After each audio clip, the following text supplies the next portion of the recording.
All right, so related rates apply to problems where two things are changing and one is affecting the other, right? So for example, time is something that's changing all the time, right?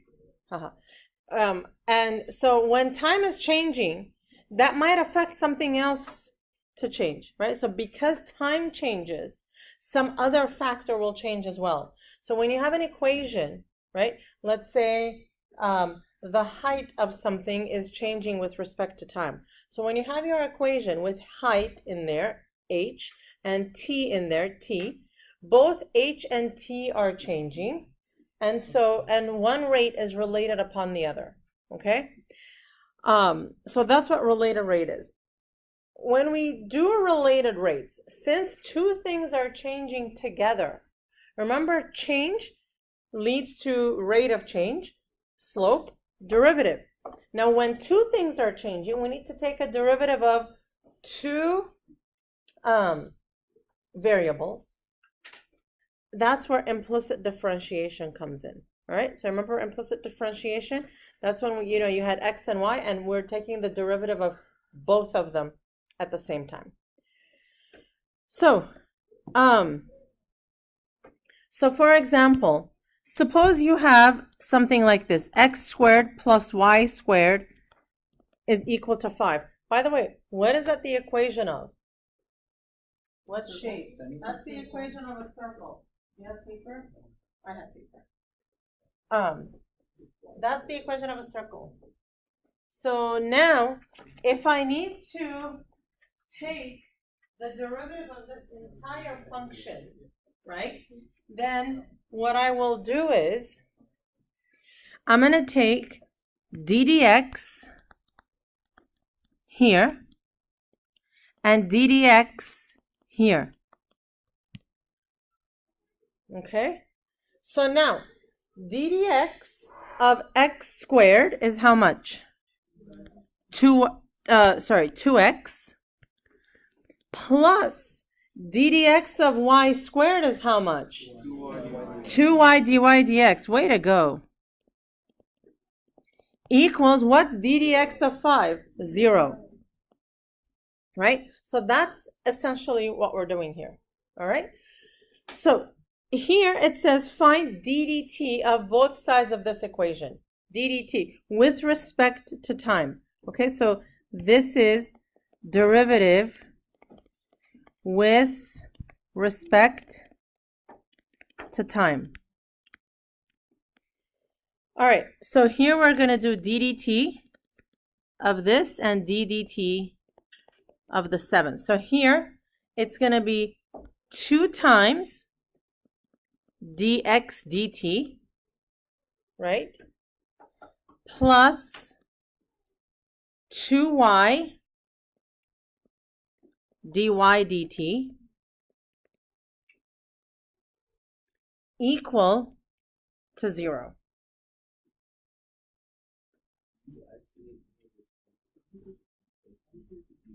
Right now we're not because it's just a part. We're not really going anywhere with it. We're just getting used to taking a derivative of both sides. Yeah. I thought the derivative of 2x was just 2 and we do the dy dx. Okay, so if it's d dx of 2x, right? If it's d dx of 2x, that's d dx of 2 times d dx of x. Okay? d dx, so basically, it's 2 times d dx of x. And what's the d dx of x? It's 1, right? The derivative of x with respect to x. If these are both the same variable, then it's a 1. But what I'm doing here is d dt of x. So when these variables are not the same, then you can't take a derivative that way. What we've been doing until now is we've always been taking d dx, and then the variable was always x. But now it's not d dx, it's d dt. So you almost can't mix those two, so it stays the way it is. Okay? All right. If we do the same thing here, d dt, and here. All right, so here it's going to be the chain rule. It'll be cosine y times dy dt equal to, again, chain rule. Derivative of that one is 3x squared dx dt minus 1 dx dt. Okay? Now, I could simplify this a little bit. It's something times dx dt, something times dx dt. I can take out the dx dt, and it's just 3x squared minus 1.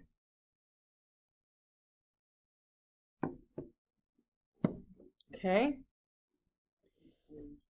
All right. Now look.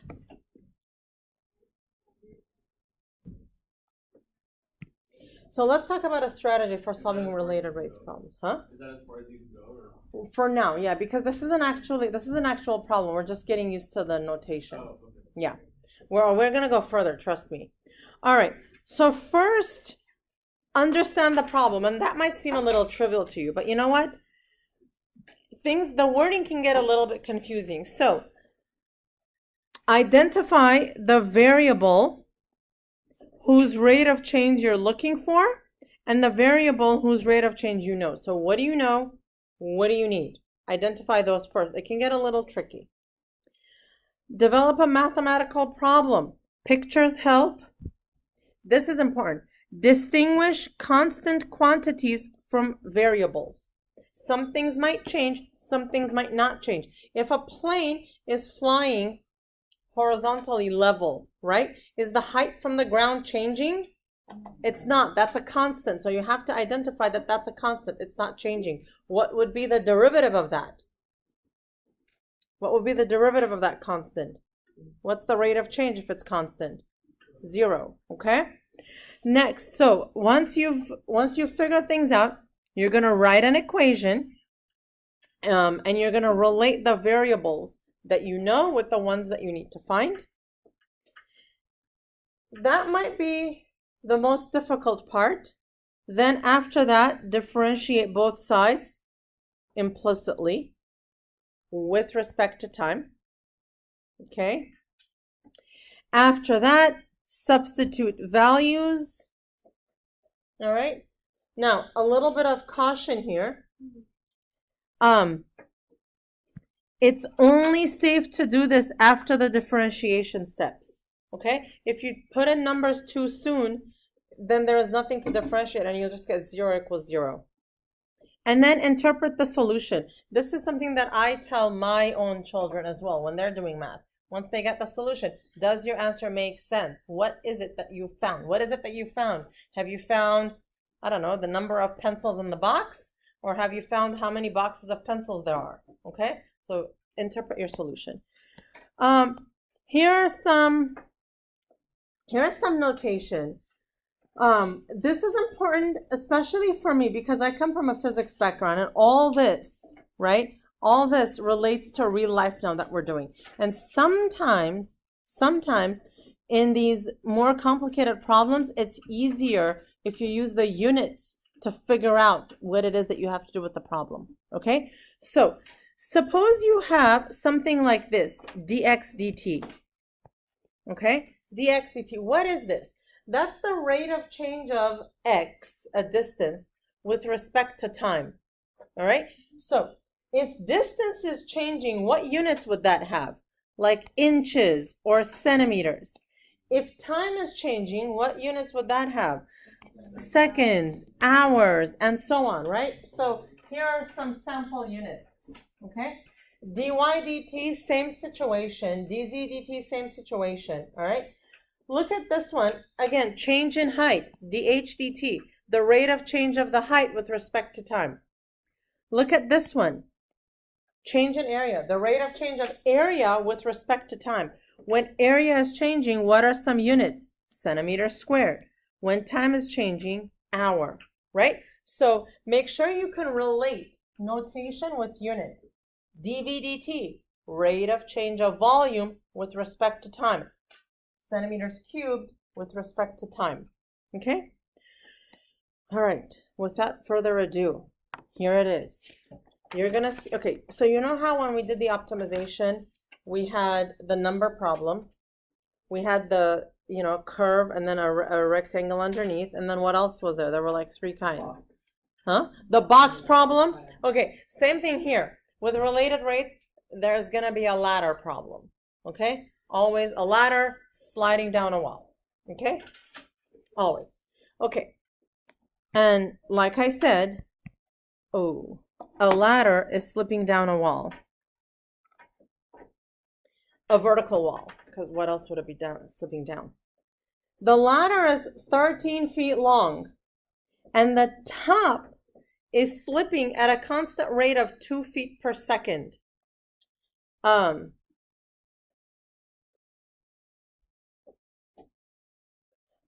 You know what? This is only half the problem. I need to continue this. This should be a comma. 2 feet per second when, I don't know where the other part of the problem is. When the ladder is 8 feet from the wall.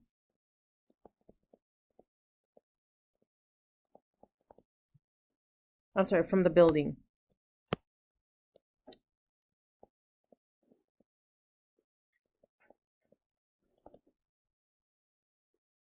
And then the question is, what is the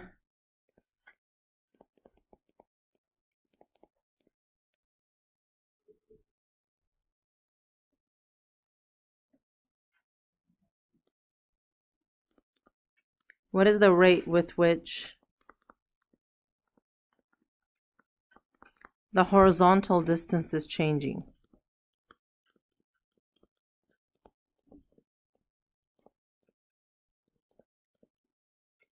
Yeah, so that wasn't a problem at all. Okay. All right, so first was understand the problem. What is it that we have? What is it that we need? Okay, what is it that we need? It's the rate at which the horizontal distance is changing. So let's just understand the problem for a little bit. This is the ladder, right? And the ladder is how long? 13 feet. Now, does that change? No, the ladder is just the ladder. So that's a constant. That's important to know. The ladder is slipping down a wall, so like this, and you know that as it slips down here, it's going to move away on this edge, right? Now, it's slipping at the constant rate of 2 feet per second. That means this distance here, which is y, right? This is y. Y is changing at a rate of 2 feet per second. Now, is y decreasing or increasing? Decreasing. That means the rate of change of y, dy dt, is -2 feet per second. Negative because y is decreasing. All right? Cool. This is x. What's happening to x? It's increasing. It's getting larger. All right? Now, all this is happening when the ladder is 8 feet from the building. Now, is that x or y? X. So we know that x is equal to 8. What is the rate with which the horizontal distance is changing? The horizontal distance is changing at a rate of dx dt. That's what I need to find. Okay? So now, what I have here is x, y, and it says it's a vertical wall, which means this is a 90-degree angle, and then I've got this. So immediately, what is it that I have here? A right triangle. And what were you saying? Pythagorean theorem, right? When you have a right triangle, you know that there is a Pythagorean theorem somewhere. So basically, it says here understand the problem. Okay, we did that. Draw pictures, distinguish the constants from the variables. We did that. Write an equation relating all this. I have x and y and a ladder. I need an equation to relate it. So x squared plus y squared is equal to, you can do z squared, but z is always a constant. You could just do 13 squared. Okay? Now, check out what we're going to do here. Yeah. Yeah. Well, I mean, something. You will have enough. Yeah.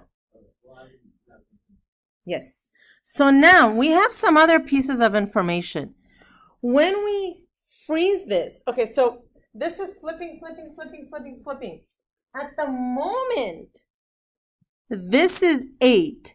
When you just take a snapshot right there, right? This side was 13. When you know, as it's slipping, at the moment that that's 8, when you just take a snapshot, that's what you have. How big is this y? How would you find it? Pythagorean theorem again. At 8 squared plus y squared equals 13 squared. So y squared is equal to 169 minus 64. Believe it or not, y is the square root of 105. Okay? We're going to use that right now. Okay. Here, let's take a derivative. So we're going to do d dt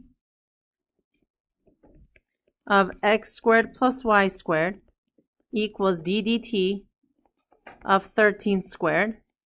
So here,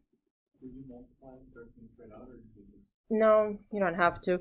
2x dx dt plus 2y dy dt is equal to how much? 0.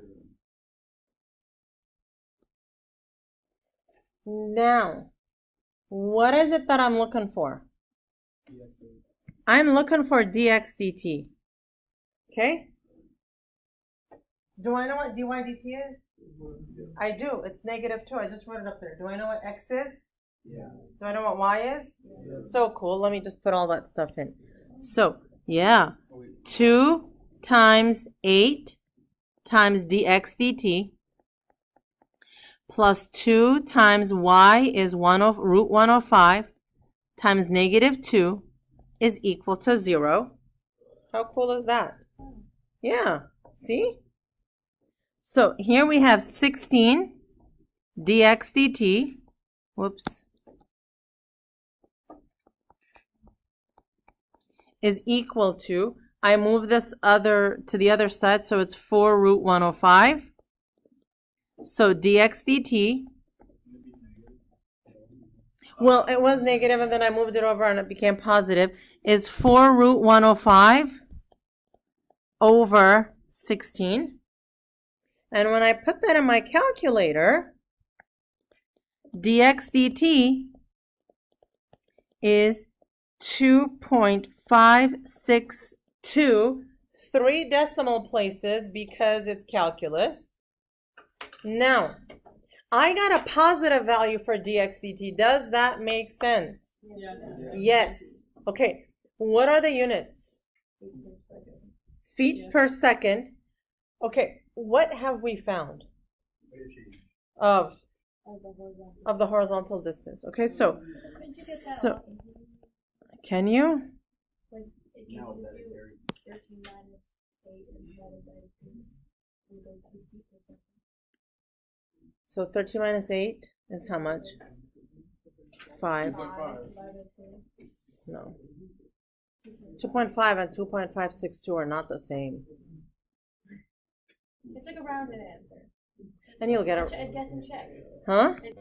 All right. So horizontal distance is changing at a rate of 2.562 feet per second. I like increasing better than changing. All right?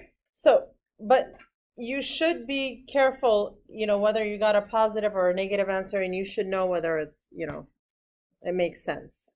Okay? All right. So, another common problem is a balloon, right? So, a volume expanding or decreasing. A spherical balloon is inflated with helium at a rate of 20 centimeters cubed per second. Okay? What is this? What quantity is that? Centimeters cubed per second. What? Centimeters cubed is volume. Per second, dV/dt. dV/dt. Okay? So, dV/dt is 20.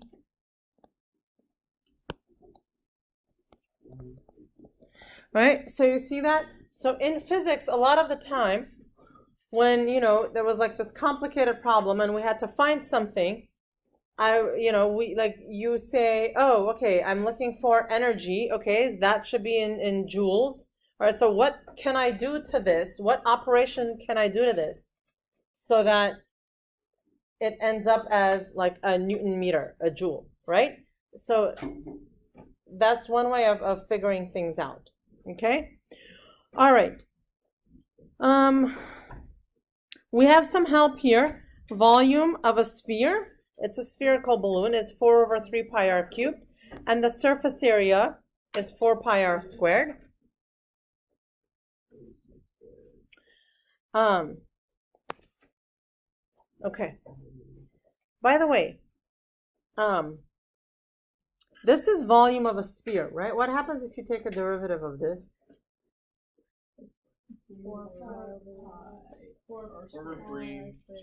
4/3 times 3 pi r squared. What is that? 4 pi r squared. And what is that?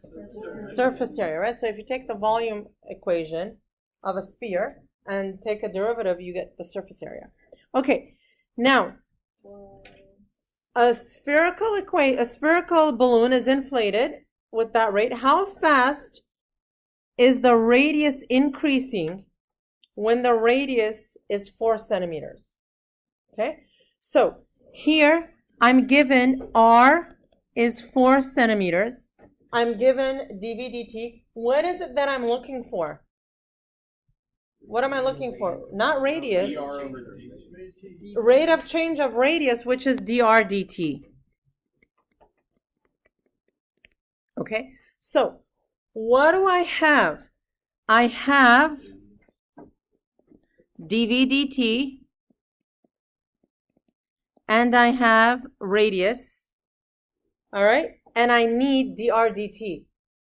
This is what I have. This is what I need. How can I combine some volume phenomena with some radius phenomena? Well, that formula right there. Okay, so the formula is this. Okay, now I take ddt of both sides.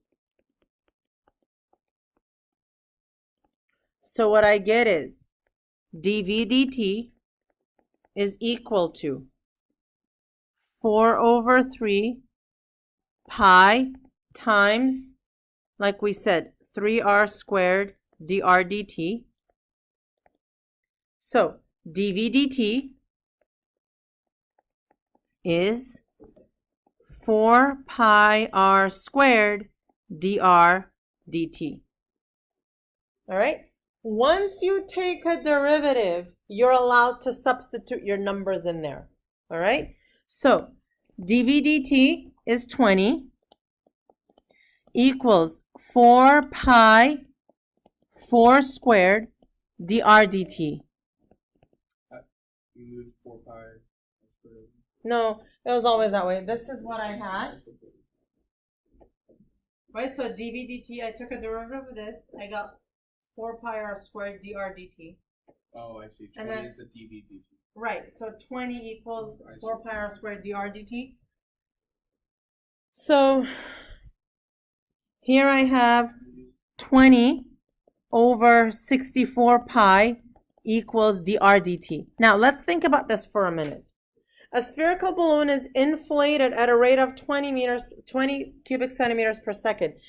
If dv dt is 20, is the volume increasing or decreasing? Volume is increasing because dv dt is positive. Volume is increasing. So, physically speaking, is the radius going to increase or decrease when the volume is increasing? Increase. So, should dr dt be positive or negative? Positive. Am I getting a positive value here? Yes. I am. So, I'm on the right track at least. So, dr dt is 0.099. Okay? So, I want a sentence at the end of these problems, interpreting your answer. So here, the radius is increasing at a rate of 0.099. What are the units? Centimeters per second. Okay? Now,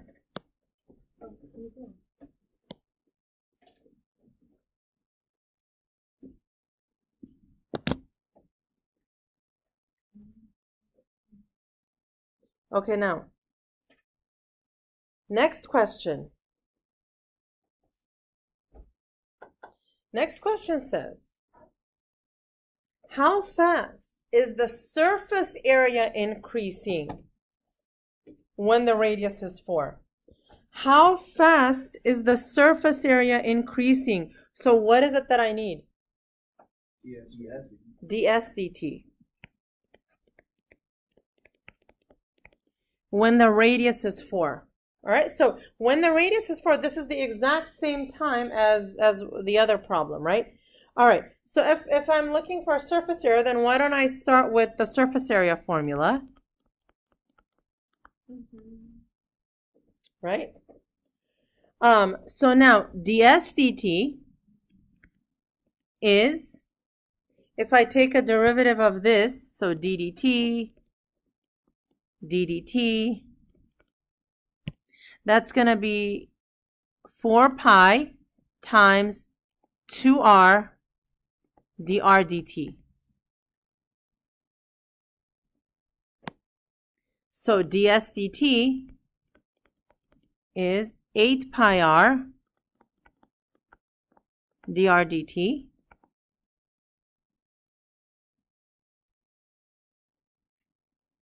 Okay, now, ds dt is what I need. That's 8 times pi times the radius is 4. Now I need dr dt. But now look, you can't use any dr dt. All this is happening when the radius is 4. Do you know dr dt when the radius is 4? Yes. Yeah, you just found it, right? So, had this been when the radius was 6 centimeters, we could not have used it in this problem. All right, please make sure you are careful about that. Okay, so dr dt, that's from here. It's 0.099. You put it all in the calculator, and it turns out it's 10 centimeters squared per second. When I do points for problems like this, so I look at I write up my solution. So let's say this was a problem on the test. I write up my solution like this, and I say, okay, they need to write this. So it's, 2 points for that. Then they need to have the correct derivative. So maybe it's 3 points for that. Then they have to substitute the correct values. So maybe it's, 1, 2, 3 points for that. Then we get to the answer. They need to have the correct value. So maybe it's 2 points for that. And they need to have the right unit. So maybe it's 2 points for that. That's how I figure out how many points this problem is going to be. All right? It doesn't just get sprinkled out of the sky. Okay? Yeah. Yeah. So good back there? Yeah? Okay. So, sentence. The surface area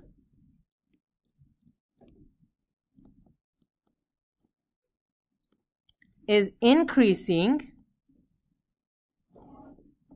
at a rate of 10 centimeters squared per second.